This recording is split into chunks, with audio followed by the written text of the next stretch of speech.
because of the evolution of photosynthesis. Okay. In the first photosynthetic cells, again, oxygen is a byproduct because when they build these high energy molecules like glucose, you need a source of electrons, and water is the source of the electrons. So water was split, releasing O2 as a byproduct. It wasn't the first photosynthesis system that evolved. The other ones used different electron donors, but water became the most important electron donor, producing as a byproduct oxygen, which then changed everything. And of course, early oxygen levels created havoc for a prior anaerobic world, because most anaerobic bacteria are poisoned by oxygen. Okay, but eventually some organisms learn to tolerate oxygen and then use it to be able to more fully strip the energy from an organic fuel in a more efficient reaction. Okay,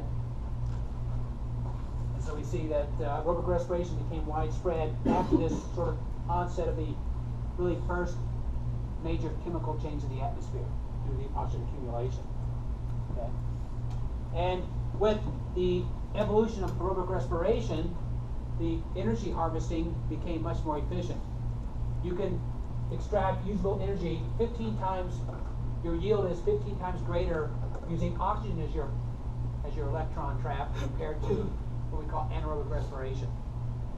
So your ATP harvest is 15 times fold greater with oxygen, which means this chemistry was essential for the evolution of multicellular animals and plants.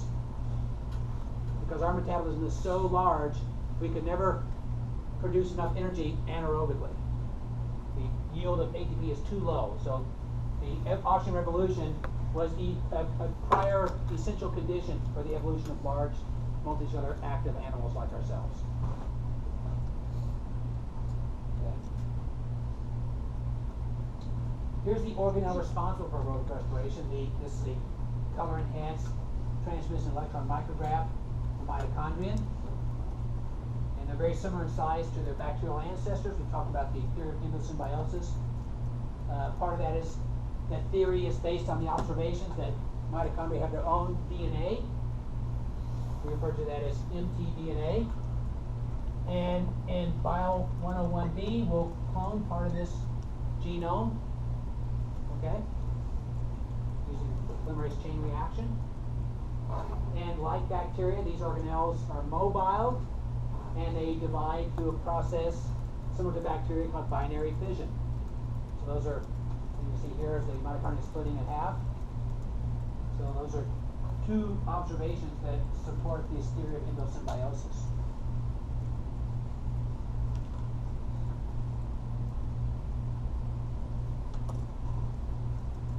Now, the chemistry of aerobic respiration really involves what are called reduction oxidation reactions. So this is back in your previous chemistry pre-req.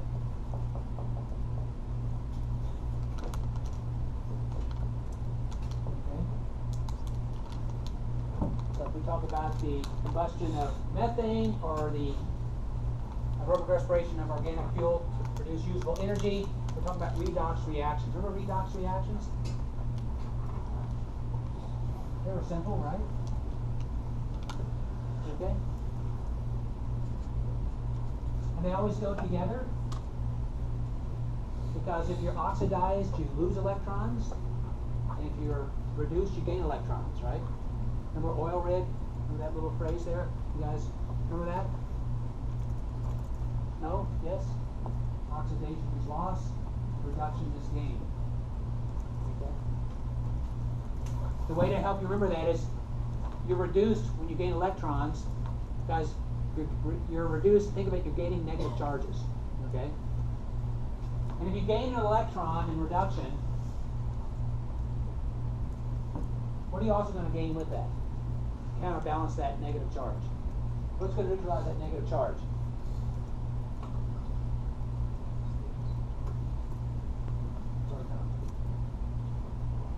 Okay, because together they form an H atom, don't they?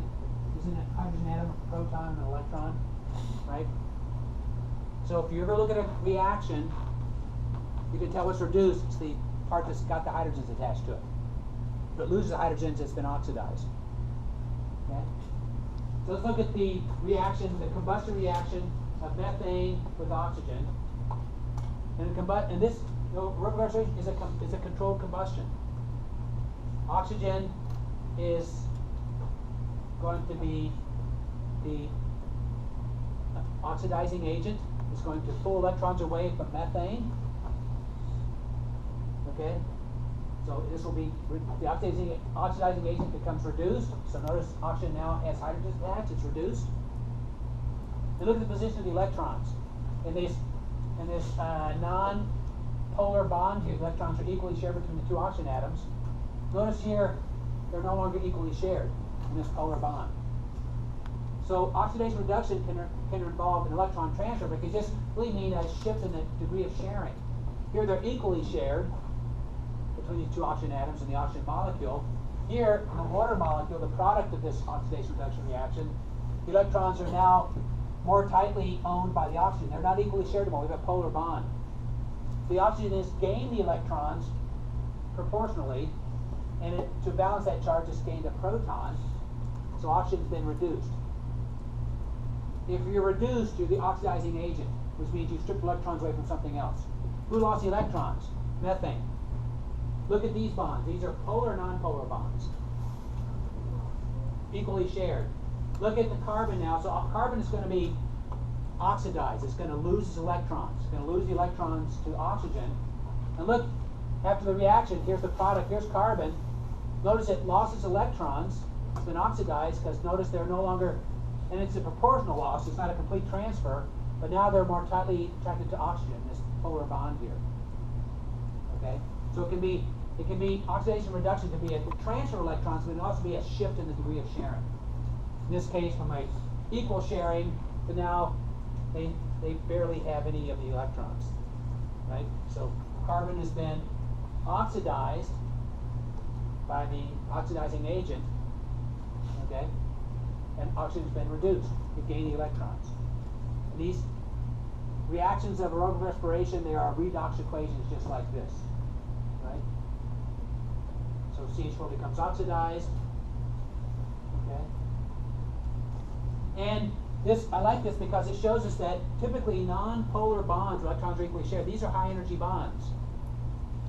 When these electrons essentially become more of the property of oxygen, these products here, they've fallen to these very electronegative oxygen, they've fallen energetically downhill, releasing energy. Right? Is this an exergonic or endergonic reaction? Do the products have more energy than the reactants or less energy?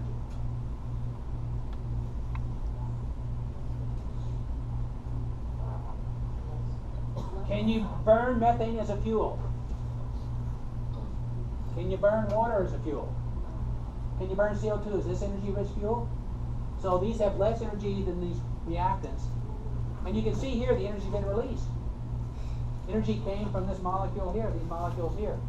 So this is an exergonic reaction. Guaranteed to happen spontaneously? Yes. This is the, remember I told you, I think on last Wednesday, these are the most stable, this is the most stable form of hydrogen on the planet.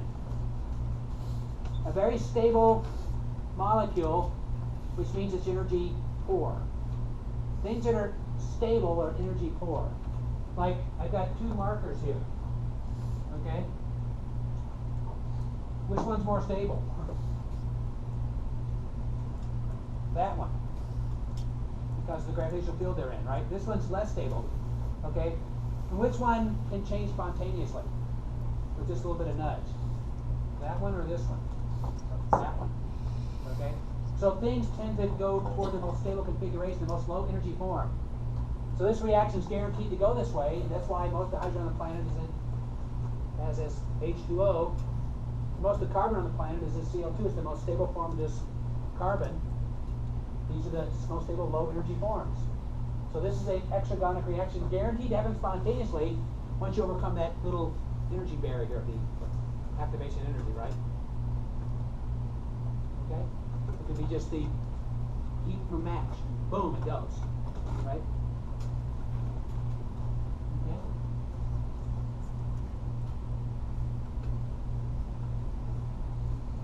we're going to see in the electron transport chains, it's really a series of redox reactions.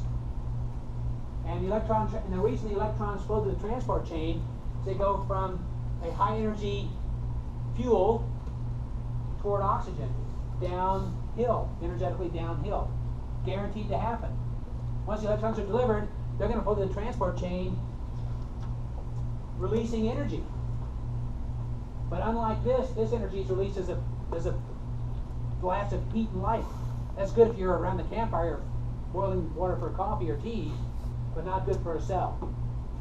So the only difference between this and a cell is that in this case, the energy is not released in one big blast of light heat, it's released piecemeal. So it can be harvested to make ATP. But it's a redox reaction, the electrons flowing from high energy product reactants to low energy products. Things with high free energy to low free energy. It's an exergonic reaction. It's guaranteed to happen. The electrons flow energetically downhill. I'm trying to link this back with chapter 6 so it makes relevance for why we paid all attention to all that thermodynamic stuff. Okay? Now here's a nice comparison between a campfire, methane combustion, and that in a cell. Except here we're using sugar. Of course you can burn sugar. Sugar is burnable stuff. The reason you need oxygen combustion reaction is oxygen is the final electron acceptor. It's the oxidizing agent that receives the electrons. And oxygen is one of the most electronegative elements. Remember that the periodic table, upper far right part of the table is the most electronegative stuff, those things that love electrons. Oxygen's near that part of the table. Okay? When oxygen has this